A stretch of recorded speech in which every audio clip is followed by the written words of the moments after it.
So before we start talking about Ernst Levy, I have to shortly discuss the premise of negative harmony. See, in general, there are two schools of thoughts on where chords come from or how they are generated. And those are harmonic monists and harmonic dualists. And harmonic monists generally think that there is one superior chord, and that is the major chord. And the harmonic dualists basically believe that major and minor chords are reflections of each other, thus giving them equal value. And for the whole concept of negative harmony to make any sense, we have to kind of agree with or just acknowledge the premise of harmonic dualism, because it heavily relies on this sort of reflection. Levy as well uses the overtone series and the undertone series. The overtone series is an acoustic phenomenon.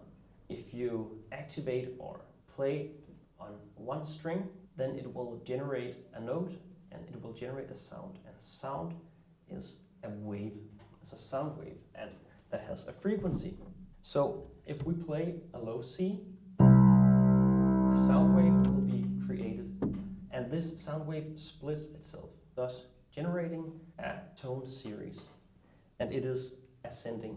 That's why we're calling it the overtone series, because notes keep on rising. So when we take this C and multiply its frequency by each whole number, we get first the interval of an octave, which is another C.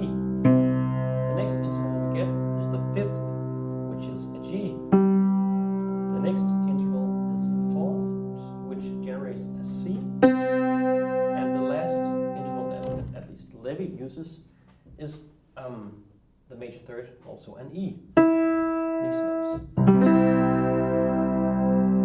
If we rearrange these notes and also only use one note each time, we get the C major triad.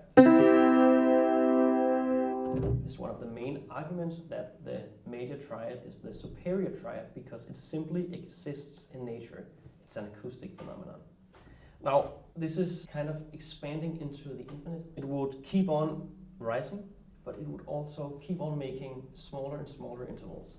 And at some point, not very far beyond, we get the B flat, C again, and so on.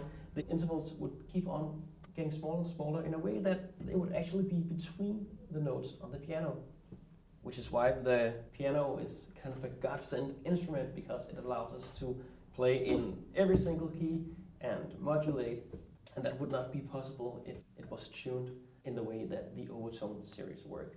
We use equal temperament when it comes to playing the piano, which means that there is the same distance between every single note. Now, with the overtone series, we could kind of stop there and just accept that the major chord is the superior chord and the only sort of real chord. But since we're here to learn about and discuss negative harmony, we have to also look at the undertone series. Now, the overtone series exists in nature. It's not the same thing with the undertone series.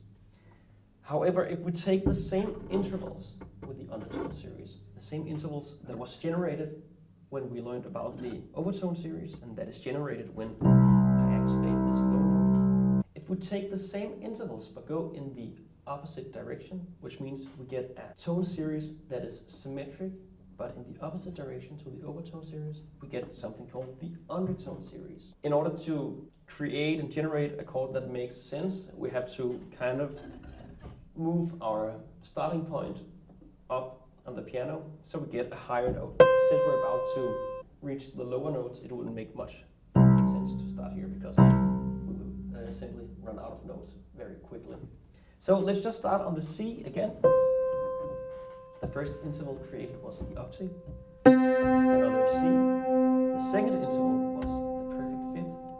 In this case, this is an F. The next interval created was the fourth, which is a C again, the same case as the overtone series.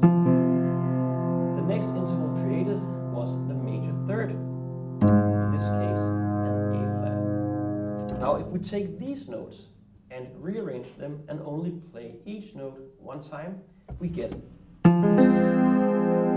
minor.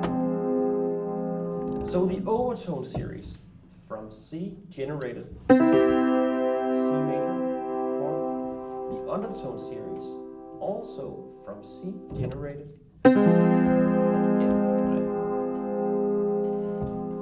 Harmonic dualists would argue that both F minor and C major is some kind of C chord because it's the same intervals used. It's a major third from C to E, a major third from C to A flat, and then again a minor third